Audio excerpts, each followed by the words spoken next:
savunma mekanizmasıdır. Solunum yollarında bir problem olduğunda bunun belirtisi olarak ortaya çıkar, önemlidir ve eşlik eden diğer semptomlar önemlidir.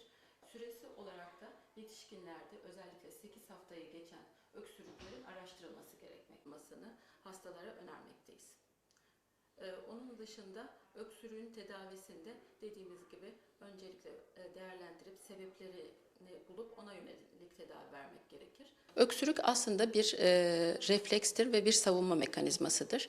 Üst solunum yollarında veya alt solunum yollarında patolojik bir durum olduğunda öksürük semptomu devreye girer ve hastayı alert eder. Fakat öksürüğün şiddeti, süresi ve işte birlikte eşlik eden semptomlar bizim açımızdan önemlidir ve genelde bunlar hastayı doktora getirir.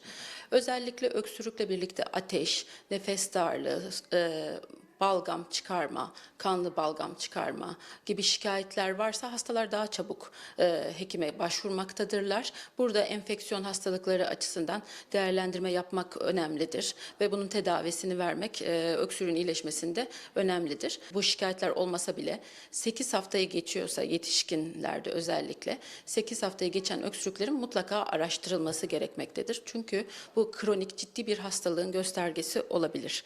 Özellikle sigara içen hastalarda tek öksürük bile olması, kronik bronşit, koah gibi ciddi hastalıklarla birlikte akciğer kanserinin bile bulgusu olabilir. Hiçbir başka bir bulgu vermeden.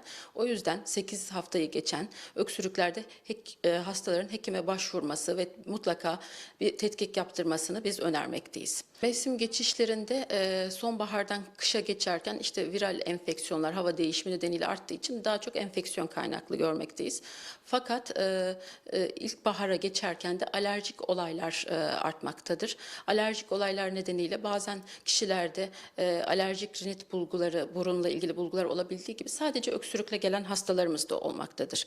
Bu yine alerjinin bulgusu olabilir. Bazen sadece öksürükle seyreden astım vakaları olabilmektedir. Nefes darlığı daha geri planda kalmaktadır. Yine bunun da değerlendirilip hastaya uygun ilacın, nefes açıcı ilaçların, kortikosteroid tedavilerin ve alerji tedavilerinin verilmesi ve önlemlerin anlatılması gerekmektedir. Şu an için enfeksiyonlara bağlı olsa da uzamış öksürüğünüzde, sigara da içiyorsanız özellikle mutlaka bir hekime başvurun. Sadece bir öksürük bile kanser belirtisi olabilir ya da koah hastası olmuş olabilirsiniz. Sadece erken bulgusu olabilir. Bu nedenle hekime başvurup tetkik yapmadan öksürüktür geçer deyip bunu ertelemeyin.